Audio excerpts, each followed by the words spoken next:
Hey, Daily Dosers, Chris Hilken coming to you from James chapter 4 today. James chapter 4, a pretty intense passage. If you were tuning in yesterday, you heard that the first part of 4, which says, "What causes fights and quarrels among you? Don't you know they come from within you?" In other words, a lot of the turmoil of our life that we want to kind of put on other people really comes from a lot of that comes from the insecurity that's inside of us. We perpetuate that, and then we give that evil gives full birth inside of us, and then we give credence to it, and then we give full throat to it, and then we end up expressing it, and we defile ourselves by what comes out of us.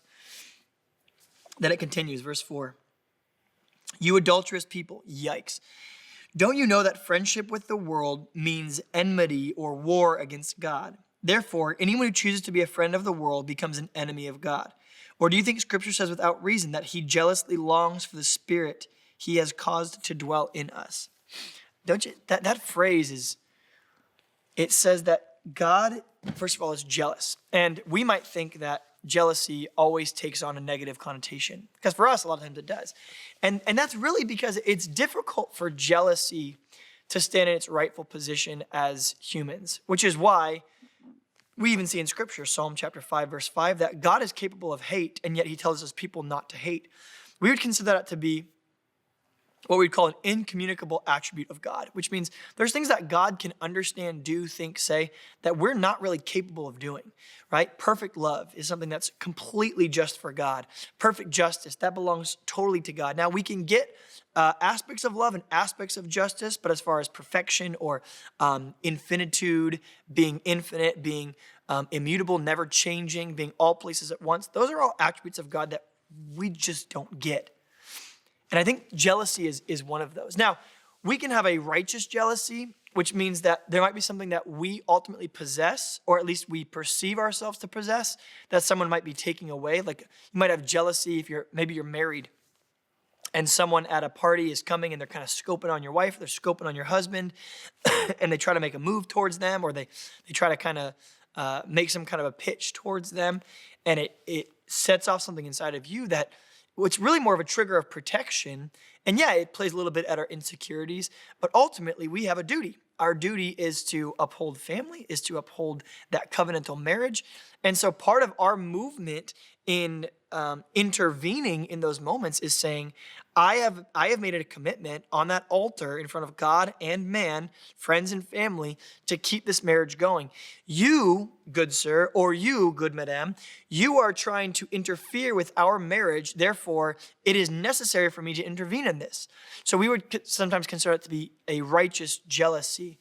But don't you love what God says? It says that Jesus' jealousy for us is because he put the soul inside of us that we are using to chase friendship with this world.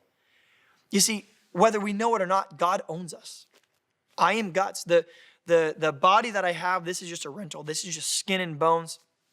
But what makes me me, the part of me that calls out for justice or calls out for mercy or calls out for love or has a personality, what makes me me is something bigger than that. It's what God has placed inside of me. It's what separates us from the animal kingdom.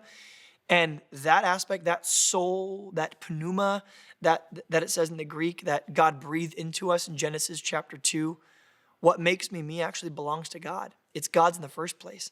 Therefore, when we're pursuing friendship with this world, when we are buddy-buddy with materialism, we're buddy-buddy with chasing success, or we find ourselves much more amicable to wealth and power and prestige or athletics or my prowess or my title or my future or my success, when we get in bed with the world, God comes in as someone who is the bridegroom who's paid the bride price for us on the cross. And he opens up that room when we are in bed with the world, and his righteous jealousy says, the covenant that I've made with you, I am going to intervene whatever it takes in order to separate you from this world, because that separation from me, God says, will lead to death. So God's jealousy is tied so closely to his love for us, saying, if I let you stay in bed with the world to have an affair with me and I let you stay there, there would be no love in me.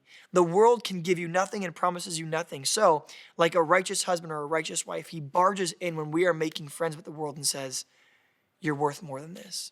Today, if you felt a correction in your life or something from God that is trying to correct what you're doing, would you perceive it as a loving marriage trying to get its spouse back?